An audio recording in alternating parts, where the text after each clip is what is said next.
নারায়ণগঞ্জ জেলা শিশু কিশোর ঐক্য জোটের আয়োজনে ও মডেল গ্রুপের পৃষ্ঠপোষকতায় ২৪-এর শহীদ স্মৃতি একাডেমি কাপ অনূর্ধ্ব-১৩ ফুটবল টুর্নামেন্টের ফাইনাল খেলা অনুষ্ঠিত হয়েছে।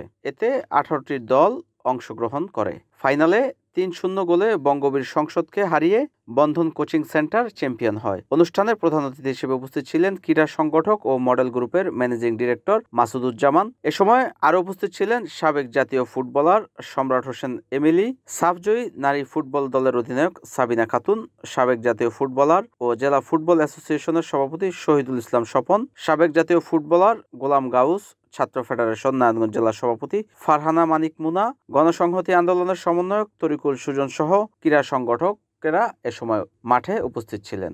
চ্যাম্পিয়ন হয়েছেন তাদেরকে এবং যারা আরেকটা টিম ওদেরটা বঙ্গবীর তাদেরকে অভিনন্দন জানাই।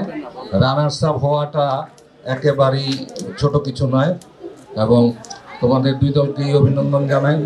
আমরা আসলে এই যে দেখেন যে এই যে বাচ্চাগুলি আজকে যারা এই 18টা টিম নিয়ে 4টা গ্রুপে ভাগ করে আজকে তাদের ফাইনাল হলো, এই যে যাত্রাটা শুরু হলো, এই যে একটা শুভযাত্রা, ইনশাল্লাহ এই ছেলেগুলিকে আমরা একদিন হয়তো জাতীয় দলে বাংলাদেশের হয়ে খেলতে দেখতে চাই বা দেখতে পাবো। ইচ্ছা শক্তি যদি থাকে তাহলে কেউ আমাদেরকে আটকিয়ে রাখতে পারবে না। এপিলিয়ন গ্রুপের সাথে তাদের একটা সুসম্পর্ক আছে, আমাদেরও আছে।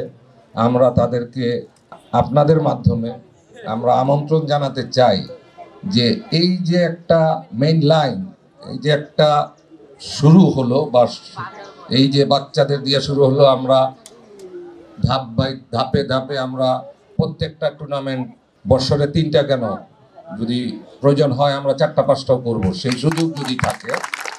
এইটা আসলে সবার মিলে কাজ। কেউ হয়তো ধরেন অর্থ দিতে পারবে না, ও শ্রম দিবে। কেউ হয়তো শ্রম দিতে পারছে না, সে কিছু আর্থিক সহযোগিতা করবে। যেটা আপনারা আমার কাছে চেয়েছেন, আমি আমার স্বার্থ মতো ইনশাল্লাহ চেষ্টা করব। আমাদের নারায়ণগঞ্জ আমরাই আগে বাড়িয়ে নিয়ে যাব ইনশাল্লাহ। দায়িত্বটা আমাদের সবার। আমরা কিন্তু দেখেন ফুটবলের দর্শক কিন্তু এখন আর পাই না, ফুটবলের দর্শক হারিয়ে গেছে। কিন্তু আজকে আপনাদের দেখে মনে হলো যে না, হারিয়ে যায় নাই, আবার শুরু হয়েছে ইনশাল্লাহ।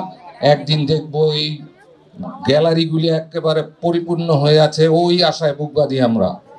এবং নারায়ণগঞ্জ যেভাবে ঢাকাকে শাসন করত এই ফুটবলার দিয়ে, আমরা আবার ওই জায়গাটায় যাব ইনশাল্লাহ। আজকের এই যাত্রা একদিন দেখবো যে বাংলাদেশ জয় করেছে ইনশাল্লাহ আমরা। NN TV, Narayanganj.